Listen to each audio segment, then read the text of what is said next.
بسم اللہ الرحمن الرحیم۔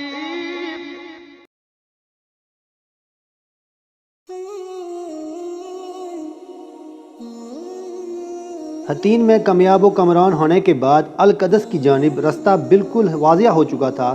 اب یہ بات ممکن تھی کہ صلاح الدین اس کا قصد کرتا اور قدرے کوشش کر کے اس کو اپنے قبضے میں لے لیتا، لیکن اس نے عسکری نقطہ نگاہ سے اس کو دیکھا اور یہی بات اس کی اعلیٰ شخصیت و شان و عبقریت کو نمایاں کر رہی ہے۔ اس نے یہ سوچا کہ القدس تو کئی شہروں کے درمیان واقع ہے اور ساحل سمندر پر صلیبیوں کے کئی مراکز قائم ہو چکے ہیں جہاں سے وہ بیرونی دنیا کے ساتھ تعلقات بڑی آسانی سے قائم کر سکتے ہیں، خصوصاً عیسائیوں کے وہ ممالک جو ارض فلسطین میں صلیبی ناپاک وجود کو لڑکھڑا کرنے میں چشموں کی حیثیت رکھتے تھے۔ اسی لیے اس نے پہلے ساحلی صلیبی مراکز سے خلاصی پانے اور دوسرے صلیبی قلعوں اور پناہ گاہوں پر قبضہ کرنے کا ارادہ کیا۔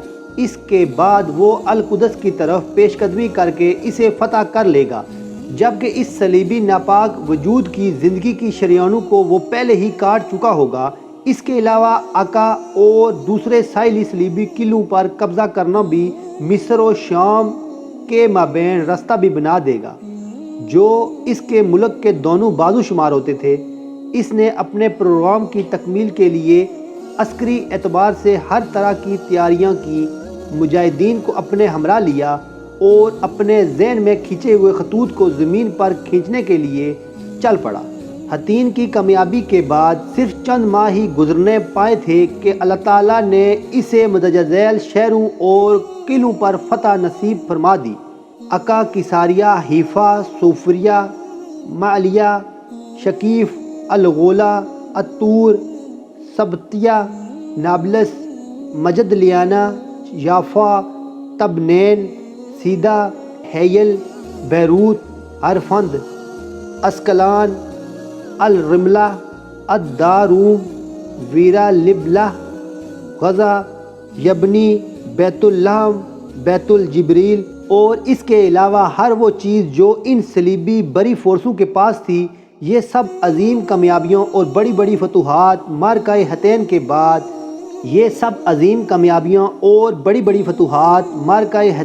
بعد 583 ہجری میں صرف چند مہینوں کے دوران ہی پوری ہو گئی تھی۔ اس طرح بیت المقدس کو فتح کرنے کے لیے فضا مکمل طور پر سازگار تھی۔ قوم کو مضبوط بنیادوں پر استوار کرنے کے لیے سلطان نے مصر سے اسلامی بحری بیڑے بھی منگوا لیے جو حسام الدین لولو الحاجب چمکدار ابرو والا کی زیر قیادت پہنچے، جو اپنی جرأت و بصالت اور عظیم خطرناک کارناموں میں بلا خوف و خطر کود جانے میں مشہور زمانہ تھا اور صاحب مشورہ بھی تھا۔ اس نے بحر متوسط میں چکر لگانے شروع کر دیے، خصوصاً اس بات کا خیال رکھتے ہوئے کہ کہیں یورپ کے فرنگی ساحل فلسطین تک پہنچنے میں کامیاب نہ ہونے پائیں۔ 583 ہجری 5 رجب کو بروز اتوار القدس کے قریب آن اترا۔ اس نے بیت المقدس میں محصور عیسائیوں سے کہا کہ بغیر خون ریزی اور گشت خون کے، جس کے وہ ایسے مقدس مقام میں پسند نہیں کرتا، اطاعت قبول کر لیں۔ لیکن جب انہوں نے اس کے جواب میں متکبرانہ انکار پیش کیا تو پھر سلطان حملہ کر کے اور نقب لگا کر اس کو فتح کرنے کی تدبیر کرنے لگا۔ اس مقصد کے لیے 5 دن صرف اس کام میں گزر گئے۔ وہ بذات خود شہر کی دیواروں کے ارد گرد چکر لگاتا رہا تاکہ اس کا کوئی کمزور پہلو تلاش کر کے وہاں سے حملہ آور ہو سکے۔ بالآخر فیصلہ یہ ہوا کہ شمالی جہت سے حملہ کر ہی دے۔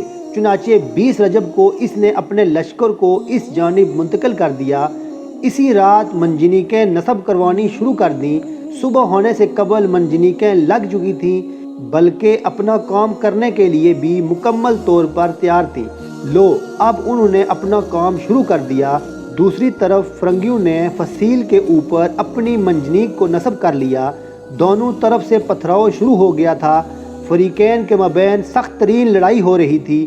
امام ابن الاسیر کے بقول ایک دیکھنے والے نے دیکھا کہ ہر ایک فریق اس لڑائی کو دین سمجھ کر لڑ رہا ہے، اور یہ بات بھی ایسے ہی کہ دین ہی وہ چیز ہے جو انسان کے اندر کو متحرک کرتی ہے، موت کو اسے محبوب بنا دیتی ہے، اپنا سب کچھ اس پر لٹا دینا اس کے لیے آسان ترین بنا دیتی ہے۔ لوگوں کو اس بات کی ذرا برابر بھی ضرورت نہ تھی کہ انہیں لڑنے مرنے موت کے دریا میں کودنے پر ابارا جائے، بلکہ شاید انہیں زبردستی بھی روکا جائے تو روکے نہ جا سکیں۔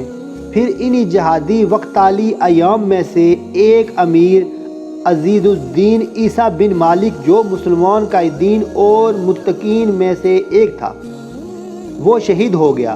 اس کے جام شہادت نوش کرتے ہی مسلمانوں کے جوش ولولے میں ایک نیا رنگ پیدا ہو گیا، تو انہوں نے یک بارگی ایسا حملہ کیا کہ فرنگیوں کے قدم اکھڑ گئے۔ کچھ مسلمان خندق عبور کر کے فیصل تک پہنچنے میں کامیاب ہو گئے۔ دیوار توڑنے والے نقابوں نے شہر پناہ کو توڑنا شروع کر دیا۔ اس دوران دشمن کو دور رکھنے کے لیے منجانیق بلاتو کف پتھراؤ کر رہی تھی اور تیر انداز مسلسل تیروں کی موسلادھار بارش برسا رہے تھے تاکہ یہ نقاب دیوار توڑنے والے اپنے مقاصد کو حاصل کرنے میں کامیاب ہو سکیں، یعنی یہ ان کے لیے کور فائر تھا۔ جب ان فرنگیوں کے دفاع کرنے والوں نے مسلمانوں کے حملے کی شدت، ان کے ارادوں کی صداقت اور القدس رسول معظم صلی اللہ علیہ وآلہ وسلم کی معراج کی اراضی قیام گاہ کو چھڑوانے کی خاطر موت کو سینے لگانے کے جذبات کو دیکھا تو انہیں اپنی ہلاکت و بربادی کا یقین ہو گیا، اور سوائے امان طلب کرنے کے کوئی چارہ نہ دیکھا تو وہ مذاکرات کرنے کے لیے مائل ہوئے۔ دنیا میں کافر قوموں سے مذاکرات کا طریقہ بھی یہی ہے کہ جہاد جاری رکھا جائے اور اللہ کے دشمنوں کا گھیرا تنگ کیا جائے کہ وہ مذاکرات کی اپیل کریں، یہ نہ ہو کہ مسلمان کمزوری دکھاتے ہوئے خود مذاکرات کی دعوت دیں، اور وہ بھی مغلوبانہ جمہوری انداز میں کہ جس طرح آج کل ہو رہا ہے۔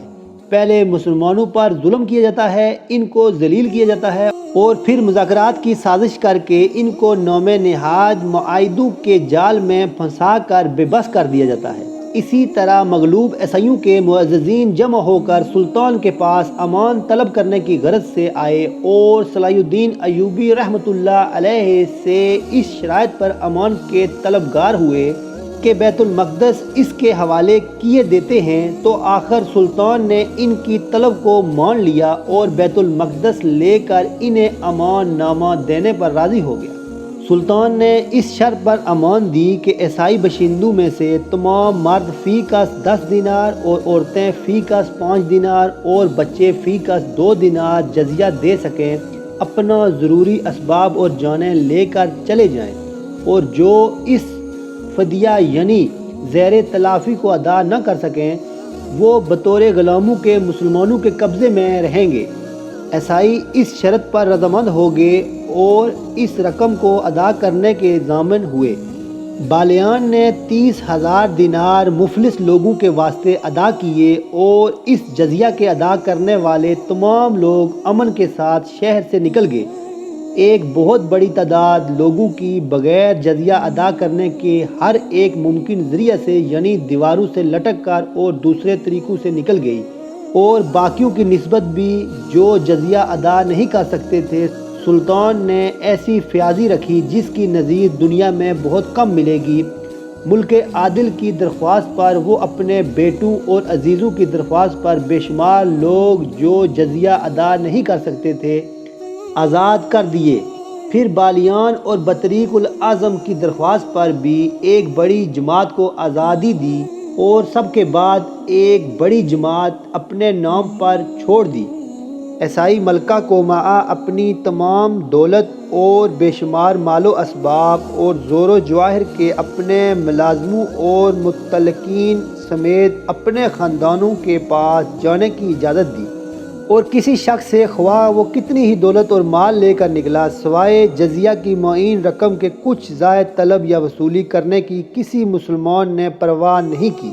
جب عیسائیوں کے گھوڑے مسلمانوں کے خون میں گھٹنوں تک چلتے رہے، سلطان کا یہ سلوک جو اس نے عیسائیوں کے ساتھ کیا اسلامی فیاضی اور تحمل اور احسان و سلوک کی ایک ایسی مثال ہے جس پر خون خوار اور درندہ خصلت عیسائی دنیا کو اسلام و مسلمانوں پر خون ریزی کے الزام لگانے اور اسلام کو خون ریزی کا مترادف قرار دینے کے بجائے اس کے روبرو شرمندہ ہونا چاہیے۔ یہی شام کی سرزمین اور وہ 1 صدی سے زیادہ عرصہ کے واقعات جو دونوں قوموں کی دنیا نے دیکھے، اس امر کا فیصلہ کرنے کے لیے کافی ہے۔